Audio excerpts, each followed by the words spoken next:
ਸਤਿ ਸ਼੍ਰੀ ਅਕਾਲ ਜੀ। ਅੱਜ ਆਪਾਂ ਇਤਿਹਾਸ ਦੇ ਕੁਝ ਅਜਿਹੇ ਪੰਨੇ ਫਰੋਲਣ ਜਾ ਰਹੇ ਹਾਂ ਜਿਨ੍ਹਾਂ ਦੀ ਕਹਾਣੀ ਅੱਜ ਵੀ ਲੂਣ ਕੰਡੇ ਖੜੇ ਕਰ ਦਿੰਦੀ ਹੈ। ਆਪਾਂ ਗੱਲ ਕਰਾਂਗੇ ਇੱਕ ਅਜਿਹੇ ਇਨਸਾਨ ਦੀ, ਇੱਕ ਅਜਿਹੀ ਬੇਮਿਸਾਲ ਯਾਤਰਾ ਦੀ ਜਿਸ ਨੇ ਜ਼ੁਲਮ ਦੇ ਖਿਲਾਫ ਇੱਕ ਪੂਰੀ ਦੀ ਪੂਰੀ ਸਲਤਨਤ ਦੀਆਂ ਜੜ੍ਹਾਂ ਹਿਲਾ ਕੇ ਰੱਖ ਦਿੱਤੀਆਂ ਸੀ। ਹੁਣ ਸਭ ਤੋਂ ਵੱਡਾ ਅਤੇ ਹੈਰਾਨ ਕਰਨ ਵਾਲਾ ਸਵਾਲ ਇਹ ਆ, ਕਿਵੇਂ ਇੱਕ ਤਪਸਵੀ ਜਿਸ ਨੇ ਇੱਕ ਬੇਜ਼ੁਬਾਨ ਹਿਰਨੀ ਦੀ ਮੌਤ ਤੋਂ ਇੰਨਾ ਦੁਖੀ ਹੋ ਕੇ ਹਥਿਆਰ ਸੁੱਟ ਦਿੱਤੇ ਸੀ, ਅਚਾਨਕ ਮੁਗਲ ਸਾਮਰਾਜ ਦੇ ਖਿਲਾਫ ਖੜਨ ਵਾਲਾ ਸਭ ਤੋਂ ਖੌਫਨਾਕ ਫੌਜੀ ਜਰਨੈਲ ਬਣ ਗਿਆ। ਬਿਲਕੁਲ ਅਸੰਭਵ ਜਿਹੀ ਗੱਲ ਲੱਗਦੀ ਹੈ ਨਾ। ਚਲੋ ਆਪਾਂ ਇਸ ਪੂਰੇ ਸਫ਼ਰ ਦੀ ਡੂੰਘਾਈ ਵਿੱਚ ਚੱਲਦੇ ਹਾਂ। ਜੇ ਆਪਾਂ ਜ਼ਿੰਦਗੀ ਦੇ ਇਹਨਾਂ ਦੋਵੇਂ ਪੜਾਵਾਂ ਵੱਲ ਝਾਤ ਮਾਰੀਏ ਤਾਂ ਇਹ ਬਦਲਾਅ ਬੜਾ ਹੀ ਕਮਾਲ ਦਾ ਲੱਗਦਾ ਆ।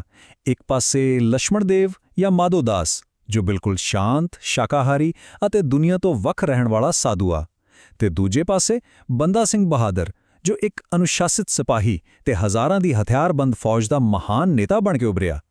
ਇਹ ਦੋਵੇਂ ਸ਼ਖਸੀਅਤਾਂ ਇੱਕੋ ਹੀ ਇਨਸਾਨ ਦੀਆਂ ਨੇ, ਪਰ ਸਵਾਲ ਇਹ ਆ ਕਿ ਇਹ ਐਡਾ ਵੱਡਾ ਪਰਿਵਰਤਨ ਆਇਆ ਕਿਵੇਂ? ਤਾਂ ਫਿਰ ਸਭ ਤੋਂ ਪਹਿਲਾਂ ਗੱਲ ਕਰਦੇ ਹਾਂ ਇਸ ਸਫ਼ਰ ਦੀ ਸ਼ੁਰੂਆਤ ਦੀ। ਆਖਿਰ ਇੱਕ ਯੋਧੇ ਦਾ ਨਿਰਮਾਣ ਹੋਇਆ ਕਿਵੇਂ? ਅਕਤੂਬਰ 1670 ਵਿੱਚ ਕਸ਼ਮੀਰ ਦੇ ਰਜੌਰੀ ਇਲਾਕੇ 'ਚ ਜਨਮਿਆ ਲక్ష్మణ ਦੇਵ ਬਚਪਨ ਤੋਂ ਹੀ ਸ਼ਿਕਾਰ ਤੇ ਘੋੜਸਵਾਰੀ ਦਾ ਬੜਾ ਸ਼ੌਕੀਨ ਸੀ। ਪਰ 15 ਸਾਲ ਦੀ ਉਮਰ 'ਚ ਇੱਕ ਅਜਿਹੀ ਘਟਨਾ ਵਾਪਰੀ ਜਿਸ ਨੇ ਸਭ ਕੁਝ ਪਲਟ ਕੇ ਰੱਖ ਦਿੱਤਾ। ਸ਼ਿਕਾਰ ਕਰਦਿਆਂ ਅਚਾਨਕ ਇੱਕ ਗਰਭਵਤੀ ਹਿਰਨੀ ਉਸਦੇ ਤੀਰ ਦਾ ਸ਼ਿਕਾਰ ਹੋ ਗਈ। ਉਸਦੇ ਅੱਖੀ ਸਾਹਮਣੇ ਹਿਰਨੀ ਤੇ ਉਸਦੇ ਅਣਜੰਮੇ ਬੱਚਿਆਂ ਨੇ ਤੜਪ-ਤੜਪ ਕੇ ਜਾਨ ਦੇ ਦਿੱਤੀ। ਇਸ ਚੀਜ਼ ਦਾ ਉਸਦੇ ਮਨ ਤੇ ਇੰਨਾ ਗਹਿਰਾ ਸਦਮਾ ਲੱਗਾ ਕਿ ਉਸਨੇ ਹਮੇਸ਼ਾ ਲਈ ਹਥਿਆਰ ਛੱਡ ਦਿੱਤੇ। ਫਿਰ ਉਹ ਤਪਸਵੀ ਬਣ ਗਿਆ ਤੇ ਮਾਧੋ ਦਾਸ ਦੇ ਨਾਂ ਨਾਲ ਮਸ਼ਹੂਰ ਹੋਇਆ। 38 ਸਾਲ ਦੀ ਉਮਰ ਤੱਕ ਉਸਨੇ ਨਾਂਦੇੜ ਵਿੱਚ ਆਪਣਾ ਇੱਕ ਬਹੁਤ ਵੱਡਾ ਆਸ਼ਰਮ ਬਣਾ ਲਿਆ ਸੀ। ਪਰ ਸੱਚ ਦੱਸਾਂ, ਇਸ ਵੱਡੀ ਪ੍ਰਸਿੱਧੀ ਨੇ ਉਹਦੇ ਵਿੱਚ ਬੜਾ ਭਾਰੀ ਹੰਕਾਰ ਵੀ ਭਰ ਦਿੱਤਾ ਸੀ। ਉਹ ਆਸ਼ਰਮ 'ਚ ਆਉਣ ਵਾਲੇ ਹੋਰਾਂ ਸਾਧੂਆਂ ਨੂੰ ਆਪਣੀਆਂ ਸ਼ਕਤੀਆਂ ਨਾਲ ਤੰਗ ਕਰਨ ਲੱਗ ਪਿਆ ਸੀ। ਫਿਰ ਆਇਆ ਸਤੰਬਰ 1708 ਦਾ ਉਹ ਇਤਿਹਾਸਿਕ ਮਹੀਨਾ ਜਿਸ ਨੇ ਸਭ ਕੁਝ ਬਦਲ ਦਿੱਤਾ। ਸ਼੍ਰੀ ਗੁਰੂ ਗੋਬਿੰਦ ਸਿੰਘ ਜੀ ਮਾਧੋ ਦਾਸ ਦੇ ਆਸ਼ਰਮ ਪਹੁੰਚੇ। ਮਾਧੋ ਦਾਸ ਨੇ ਆਪਣਾ ਪੂਰਾ ਜ਼ੋਰ ਲਾ ਲਿਆ, ਸਾਰੇ ਜਾਦੂ ਟੂਣੇ ਵਰਤ ਲਏ ਗੁਰੂ ਸਾਹਿਬ ਤੇ, ਪਰ ਕੋਈ ਅਸਰ ਹੀ ਨਾ ਹੋਇਆ। ਜਦੋਂ ਉਸਨੂੰ ਸਮਝ ਆ ਗਈ ਕਿ ਮੇਰੀ ਕੋਈ ਸ਼ਕਤੀ ਇੱਥੇ ਕੰਮ ਨਹੀਂ ਆਣੀ, ਤਾਂ ਉਹਦਾ ਸਾਰਾ ਹੰਕਾਰ ਮਿੱਟੀ 'ਚ ਮਿਲ ਗਿਆ। ਉਸਨੇ ਗੁਰੂ ਸਾਹਿਬ ਦੇ ਚਰਨਾਂ 'ਚ ਟਿਕ ਕੇ ਕਿਹਾ ਕਿ ਮੈਂ ਤੁਹਾਡਾ ਬੰਦਾ ਹਾਂ, ਤੇ ਬਸ ਇੱਥੋਂ ਜਨਮ ਹੋਇਆ ਬੰਦਾ ਸਿੰਘ ਬਹਾਦਰ ਦਾ। ਗੁਰੂ ਸਾਹਿਬ ਨੇ ਉਸਨੂੰ ਅੰਮ੍ਰਿਤ ਛਕਾਇਆ ਅਤੇ ਆਪਣਾ ਮਿਲਟਰੀ ਲੈਫਟੀਨੈਂਟ ਯਾਨੀ ਫੌਜੀ ਜਰਨੈਲ ਥਾਪ ਦਿੱਤਾ। ਇੱਕ ਹੰਕਾਰੀ ਸਾਧੂ ਇੱਕ ਅਨੁਸ਼ਾਸਿਤ ਸਿਪਾਹੀ ਬਣ ਚੁੱਕਾ ਸੀ। ਇਸ ਤੋਂ ਬਾਅਦ ਸ਼ੁਰੂ ਹੁੰਦਾ ਹੈ ਉਹਨਾਂ ਦਾ ਪੰਜਾਬ ਵੱਲ ਕੂਚ, ਜ਼ੁਲਮ ਦੇ ਖਿਲਾਫ ਇੱਕ ਨਵੀਂ ਜੰਗ ਦਾ ਆਗਾਜ਼। ਜਦੋਂ ਗੁਰੂ ਸਾਹਿਬ ਨੇ ਬੰਦਾ ਸਿੰਘ ਬਹਾਦਰ ਨੂੰ ਪੰਜਾਬ ਦੇ ਜ਼ਾਲਿਮ ਮੁਗਲ ਪ੍ਰਸ਼ਾਸਨ ਨੂੰ ਸੋਧਣ ਲਈ ਤੋਰਿਆ, ਤਾਂ ਉਹਨਾਂ ਨੂੰ ਕੁਝ ਬਹੁਤ ਹੀ ਖਾਸ ਅਧਿਕਾਰ ਦੇ ਚਿੰਨ੍ਹ ਦਿੱਤੇ। ਸੋਨੇ ਦੀ ਨੋਕ ਵਾਲੇ 5 ਤੀਰ, ਇੱਕ ਨਗਾਰਾ, ਆਪਣੀ ਨਿੱਜੀ ਤਲਵਾਰ ਤੇ ਇੱਕ ਹਰਾ ਕਮਾਨ। ਨਾਲ ਹੀ ਸਿੱਖਾਂ ਦੇ ਨਾਂ ਇੱਕ ਹੁਕਮਨਾਮਾ ਅਤੇ ਨਿਸ਼ਾਨ ਸਾਹਿਬ ਵੀ ਦਿੱਤਾ ਗਿਆ। ਹੁਣ ਸਮਝਣ ਵਾਲੀ ਗੱਲ ਇਹ ਆ ਕਿ ਇਹ ਸਿਰਫ ਕੋਈ ਆਮ ਹਥਿਆਰ ਨਹੀਂ ਸੀ, ਇਹ ਪੂਰਨ ਰਾਜਨੀਤਿਕ ਤੇ ਫੌਜੀ ਅਧਿਕਾਰ ਸੌਂਪਣ ਦੇ ਵੱਡੇ ਪ੍ਰਤੀਕ ਸੀ। ਪੰਜਾਬ ਪਹੁੰਚਦਿਆਂ ਹੀ ਗੁਰੂ ਦਾ ਸੁਨੇਹਾ ਸੁਣ ਕੇ ਲੋਕ ਉਹਨਾਂ ਨਾਲ ਜੁੜਨ ਲੱਗੇ। ਦੇਖਦਿਆਂ ਹੀ ਦੇਖਦਿਆਂ 40,000 ਦੀ ਇੱਕ ਵਿਸ਼ਾਲ ਫੌਜ ਖੜੀ ਹੋ ਗਈ। ਜੇ ਆਪਾਂ ਇਸ ਫੌਜ ਵੱਲ ਧਿਆਨ ਦਈਏ ਤਾਂ ਇਹ ਬੜੀ ਵੰਨ-ਸੁਵੰਨੀ ਸੀ। ਇਸ ਵਿੱਚ 40% ਤਾਂ ਪੱਕੇ ਸਿੱਖ ਸੀ, 20% ਰੱਬ ਤੋਂ ਡਰਨ ਵਾਲੇ ਮੁਸਲਮਾਨ ਵੀ ਸੀ ਜੋ ਇਸ ਜ਼ੁਲਮ ਦੇ ਖਿਲਾਫ ਸੀ, 20% ਉਹ ਵਿਚਾਰੇ ਗਰੀਬ ਤੇ ਦੱਬੇ ਕੁਚਲੇ ਲੋਕ ਸੀ ਜਿਨ੍ਹਾਂ ਨੂੰ ਕਦੇ ਇਨਸਾਫ ਨਹੀਂ ਸੀ ਮਿਲਿਆ। ਹਾਂ, ਬਾਕੀ 20% ਕੁਝ ਅਜਿਹੇ ਅਨਸਰ ਵੀ ਸੀ ਜੋ ਸ਼ਾਇਦ ਸਿਰਫ ਲੁੱਟ-ਮਾਰ ਦੇ ਇਰਾਦੇ ਨਾਲ ਰਲ ਪਏ ਸੀ। ਪਰ ਕੁੱਲ ਮਿਲਾ ਕੇ ਇਸ ਫੌਜ ਨੇ ਮੁਗਲਾਂ ਦੀ ਨੀਂਦ ਹਰਾਮ ਕਰ ਦਿੱਤੀ ਸੀ। ਫਰਵਰੀ 1709 ਵਿੱਚ ਤਾਂ ਬਸ ਹਨੇਰੀ ਆ ਗਈ ਸਮਝੋ। ਬੰਦਾ ਸਿੰਘ ਬਹਾਦਰ ਦੀ ਫੌਜ ਨੇ ਇੰਨੀ ਤੇਜ਼ੀ ਨਾਲ ਹਮਲੇ ਕੀਤੇ ਕਿ ਮੁਗਲ ਹੈਰਾਨ ਰਹਿ ਗਏ। ਉਹਨਾਂ ਨੇ ਸਮਾਣਾ, ਸੋਨੀਪਤ, ਕੈਥਲ ਤੇ ਸਢੌਰਾ ਤੇ ਫਟਾਫਟ ਕਬਜ਼ਾ ਕਰ ਲਿਆ। ਤੇ ਇਹ ਜਿੱਤਾਂ ਸਿਰਫ ਜ਼ਮੀਨਾਂ ਖੋਣ ਲਈ ਨਹੀਂ ਸੀ, ਇਹ ਜ਼ਾਲਮਾਂ ਦਾ ਹਿਸਾਬ ਕਰਨ ਲਈ ਸੀ। ਉਦਾਹਰਣ ਵਜੋਂ ਪੀਰ ਬੁੱਧੂ ਸ਼ਾਹ ਦੇ ਕਾਤਲ ਉਸਮਾਨ ਖਾਨ ਨੂੰ ਮਾਰਿਆ ਗਿਆ, ਜਿਸ ਨਾਲ ਆਮ ਜਨਤਾ ਨੇ ਸੁੱਖ ਦਾ ਸਾਹ ਲਿਆ। ਉਹਨਾਂ ਦੀ ਲੀਡਰਸ਼ਿਪ ਕਮਾਲ ਦੀ ਸੀ। ਹੁਣ ਆਂਦੀ ਹੈ ਉਹ ਲੜਾਈ ਜਿਸ ਨੇ ਇਤਿਹਾਸ ਦੇ ਪੰਨੇ ਬਦਲ ਦਿੱਤੇ, ਚੱਪੜਚਿੜੀ ਦੀ ਜਿੱਤ। ਅਸਲ ਨਿਸ਼ਾਨਾ ਸਰਹਿੰਦ ਸੀ। ਨਵਾਬ ਵਜ਼ੀਰ ਖਾਨ, ਜੋ ਛੋਟੇ ਸਾਹਿਬਜ਼ਾਦਿਆਂ ਦੀ ਸ਼ਹੀਦੀ ਦਾ ਦੋਸ਼ੀ ਸੀ, ਉਸ ਨੂੰ ਸਜ਼ਾ ਦੇਣੀ ਸੀ। ਸਰਹਿੰਦ ਤੋਂ ਕਰੀਬ 20 ਕਿਲੋਮੀਟਰ ਦੂਰ ਚੱਪੜਚਿੜੀ ਦੇ ਮੈਦਾਨ ਵਿੱਚ ਬੜੀ ਭਿਆਨਕ ਟੱਕਰ ਹੋਈ। ਮੁਗਲਾਂ ਕੋਲ ਭਾਰੀ ਤੋਪਖਾਨਾ ਸੀ, ਪਰ ਬੰਦਾ ਸਿੰਘ ਬਹਾਦਰ ਮੈਦਾਨ ਦੇ ਬਿਲਕੁਲ ਵਿਚਕਾਰ ਇੱਕ ਚੱਟਾਨ ਵਾਂਗ ਡਟੇ ਰਹੇ। ਲਗਾਤਾਰ ਤੀਰ ਚੱਲਦੇ ਰਹੇ। ਇੱਕ ਬੇਹੱਦ ਖੂਨੀ ਲੜਾਈ ਤੋਂ ਬਾਅਦ ਅਖੀਰ ਵਜ਼ੀਰ ਖਾਨ ਮਾਰਿਆ ਗਿਆ। ਮੁਗਲ ਫੌਜ ਮੈਦਾਨ ਛੱਡ ਕੇ ਭੱਜ ਗਈ ਤੇ ਰਾਤ ਪੈਣ ਤੱਕ ਸਿੱਖਾਂ ਨੇ ਸਰਹਿੰਦ ਤੇ ਖੇਰਾ ਪਾ ਲਿਆ।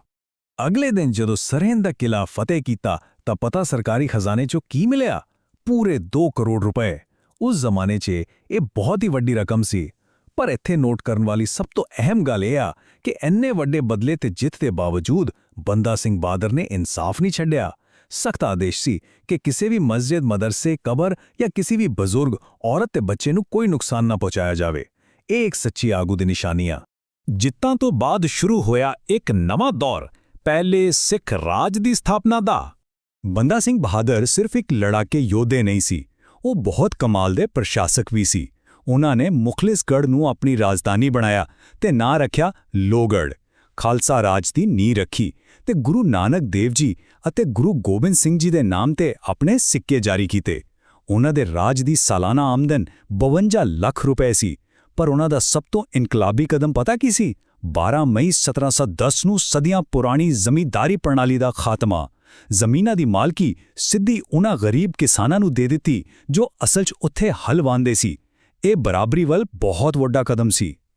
ਹੁਣ ਸੋਚੋ, ਜਦੋਂ ਆਮ ਲੋਕਾਂ ਨੂੰ ਤਾਕਤ ਮਿਲੇਗੀ ਤਾਂ ਮੁਗਲ ਸਾਮਰਾਜ ਕਿਵੇਂ ਚੁੱਪ ਬੈਠਦਾ? ਸਿੱਖਾਂ ਦੀ ਵੱਡੀ ਤਾਕਤ ਦੇਖ ਕੇ ਬਾਦਸ਼ਾਹ ਬਹਾਦਰ ਸ਼ਾਹ ਪੂਰੀ ਤਰ੍ਹਾਂ ਬੌਖਲਾ ਗਿਆ। 10 ਦਸੰਬਰ 1710 ਨੂੰ ਉਸਨੇ ਇੱਕ ਬੜਾ ਖੌਫਨਾਕ ਫਰਮਾਨ ਜਾਰੀ ਕੀਤਾ ਕਿ ਨਾਨਕ ਦੇ ਪੈਰੋਕਾਰਾਂ ਯਾਨੀ ਸਿੱਖਾਂ ਨੂੰ ਜਿੱਥੇ ਵੀ ਮਿਲਣ ਖਤਮ ਕਰ ਦਿਓ।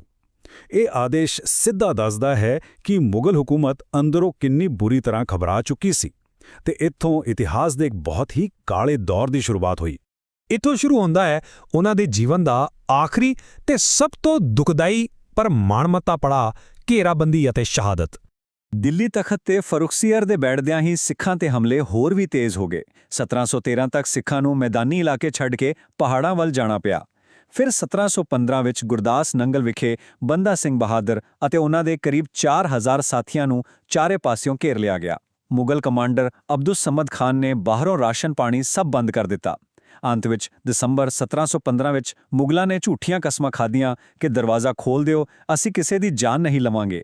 ਪਰ ਦਰਵਾਜ਼ੇ ਖੁੱਲ੍ਹਦੇ ਹੀ ਉਹਨਾਂ ਨੇ ਧੋਖਾ ਕੀਤਾ ਤੇ ਅੱਧ-ਮਰੇ ਸਿੱਖਾਂ ਨੂੰ ਗ੍ਰਿਫਤਾਰ ਕਰ ਲਿਆ। ਤੁਹਾਨੂੰ ਪਤਾ ਹੈ ਖੀਰਾ ਕਿੰਨਾ ਚਿਰ ਚੱਲਿਆ ਸੀ? ਪੂਰੇ 8 ਮਹੀਨੇ। ਜ਼ਰਾ ਕਲਪਨਾ ਕਰਕੇ ਦੇਖੋ, 8 ਮਹੀਨੇ ਬਿਨਾਂ ਕਿਸੇ ਬਾਹਰੀ ਰਾਸ਼ਨ ਜਾਂ ਮਦਦ ਦੇ ਲੜਨਾ। ਅੰਤਿਮ ਦਿਨਾਂ 'ਚ ਭੁੱਖਮਰੀ ਇੰਨੀ ਵੱਧ ਗਈ ਸੀ ਕਿ ਸਿੱਖ ਦਰਖਤਾਂ ਦੇ ਪੱਤੇ ਤੇ ਛਿੱਲਾਂ ਉਬਾਲ ਕੇ ਖਾਣ ਲਈ ਮਜਬੂਰ ਹੋ ਗਏ ਸੀ। ਸਰੀਰ ਸੁੱਕ ਕੇ ਪਿੰਜਰ ਬਣ ਗਏ ਸੀ, ਪਰ ਫਿਰ ਵੀ ਉਹਨਾਂ ਨੇ ਆਪਣੀ ਮਰਜ਼ੀ ਨਾਲ ਹਾਰ ਨਹੀਂ ਸੀ ਮੰਨੀ। ਗ੍ਰਿਫਤਾਰੀ ਤੋਂ ਬਾਅਦ ਜੋ ਹੋਇਆ ਉਹ ਰੂਹ ਕੰਬਾਊ ਸੀ। ਲਾਹੌਰ ਤੋਂ ਦਿੱਲੀ ਤੱਕ ਇੱਕ ਖੌਫਨਾਕ ਜਲੂਸ ਕੱਢਿਆ ਗਿਆ। 740 ਸਿੱਖ ਕੈਦੀਆਂ ਨੂੰ ਭਾਰੀ ਜ਼ੰਜੀਰਾਂ 'ਚ ਜਕੜ ਕੇ ਊਂਟਾਂ ਤੇ ਬਿਠਾਇਆ ਗਿਆ। ਪਰ ਸਭ ਤੋਂ ਦਿਲ ਕੰਬਾਊ ਦ੍ਰਿਸ਼ ਉਹ ਸੀ ਜਦੋਂ ਉਹਨਾਂ ਦੇ ਨਾਲ 700 ਗੱਡੀਆਂ ਭਰ ਕੇ ਸ਼ਹੀਦ ਕੀਤੇ ਗਏ ਸਿੱਖਾਂ ਦੇ ਸਿਰ ਲਿਜਾਏ ਗਏ। ਬੰਦਾ ਸਿੰਘ ਬਹਾਦਰ ਨੂੰ ਮਜ਼ਾਕ ਉਡਾਉਣ ਲਈ ਲਾਲ ਕੱਪੜੇ ਪਹਿਨਾ ਕੇ ਇੱਕ ਲੋਹੇ ਦੇ ਪਿੰਜਰੇ 'ਚ ਬੰਦ ਕਰਕੇ ਹਾਥੀ ਤੇ ਬਿਠਾਇਆ ਗਿਆ ਸੀ। ਜਦੋਂ ਇਹ ਜਲੂਸ ਦਿੱਲੀ ਪਹੁੰਚਿਆ ਤਾਂ ਮਾਰਚ 1716 ਵਿੱਚ ਖੂਨੀ ਦਰਵਾਜ਼ੇ ਦੇ ਸਾਹਮਣੇ ਕਤਲੇ-ਆਮ ਦਾ ਨੰਗਾ ਨਾਚ ਸ਼ੁਰੂ ਹੋਇਆ। ਰੋਜ਼ਾਨਾ 100 ਸਿੱਖਾਂ ਨੂੰ ਸ਼ਰੇਆਮ ਫਾਂਸੀ ਦਿੱਤੀ ਜਾਂਦੀ। 7 ਦਿਨ ਤੱਕ ਇਹ ਸਿਲਸਿਲਾ ਚੱਲਿਆ।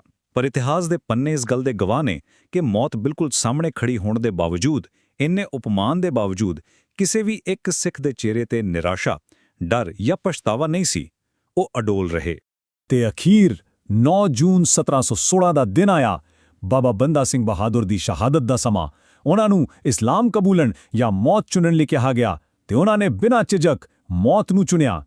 ਤਸ਼ੱਦਦ ਦੀ ਹੱਦ ਦੇਖੋ। ਸਭ ਤੋਂ ਪਹਿਲਾਂ ਉਹਨਾਂ ਦੇ 4 ਸਾਲ ਦੇ ਮਾਸੂਮ ਪੁੱਤਰ ਅਜੇ ਸਿੰਘ ਨੂੰ ਉਹਨਾਂ ਦੀ ਗੋਵੀ 'ਚ ਬਿਠਾ ਕੇ ਸ਼ਹੀਦ ਕੀਤਾ ਗਿਆ ਤੇ ਬੱਚੇ ਦਾ ਕਲੀਜਾ ਕੱਢ ਕੇ ਉਹਨਾਂ ਦੇ ਮੂੰਹ 'ਚ ਪਾਇਆ ਗਿਆ। ਇਸ ਤੋਂ ਬਾਅਦ ਗਰਮ ਜੰਬੂਰਾ ਨਾਲ ਬਾਬਾ ਜੀ ਦਾ ਮਾਂਸ ਨੋਚਾ ਗਿਆ, ਗਰਮ ਸਲਾਖਾਂ ਪਾਈਆਂ ਗਈਆਂ, ਅੱਖਾਂ ਕੱਢੀਆਂ ਗਈਆਂ ਤੇ ਹੱਥ ਪੈਰ ਵੱਢ ਦਿੱਤੇ ਗਏ, ਸਰੀਰ ਦੇ ਟੁਕੜੇ-ਟੁਕੜੇ ਕਰ ਦਿੱਤੇ ਗਏ। ਇਹ ਸਭ ਸਿਰਫ ਜਾਨ ਲੈਣ ਲਈ ਨਹੀਂ, ਸਗੋਂ ਉਹਨਾਂ ਦੀ ਰੂਹ ਨੂੰ ਤੋੜਨ ਲਈ ਸੀ।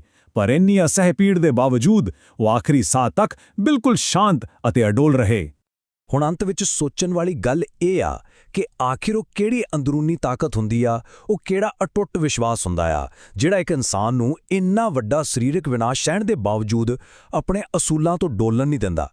ਬਾਬਾ ਬੰਦਾ ਸਿੰਘ ਬਹਾਦਰ ਦਾ ਇੱਕ ਤਪਸਵੀ ਤੋਂ ਲੈ ਕੇ ਇੱਕ ਮਹਾਨ ਯੋਧੇ ਤੇ ਫਿਰ ਇੱਕ ਮਹਾਨ ਸ਼ਹੀਦ ਤੱਕ ਦਾ ਇਹ ਸਫ਼ਰ ਬਸ ਇਤਿਹਾਸ ਦਾ ਪੰਨਾ ਨਹੀਂ, ਸਗੋਂ ਦ੍ਰਿੜਤਾ ਦੀ ਉਹ ਮਿਸਾਲ ਆ ਜੋ ਰਹਿੰਦੀ ਦੁਨੀਆ ਤੱਕ ਪ੍ਰੇਰਿਤ ਕਰਦੀ ਰਹੇਗੀ। ਇਸ ਸਵਾਲ ਤੇ ਜ਼ਰੂਰ ਵਿਚਾਰ ਕਰਿਓ। ਸਾਡੇ ਨਾਲ ਜੁੜਨ ਲਈ ਬਹੁਤ-ਬਹੁਤ ਧੰਨਵਾਦ।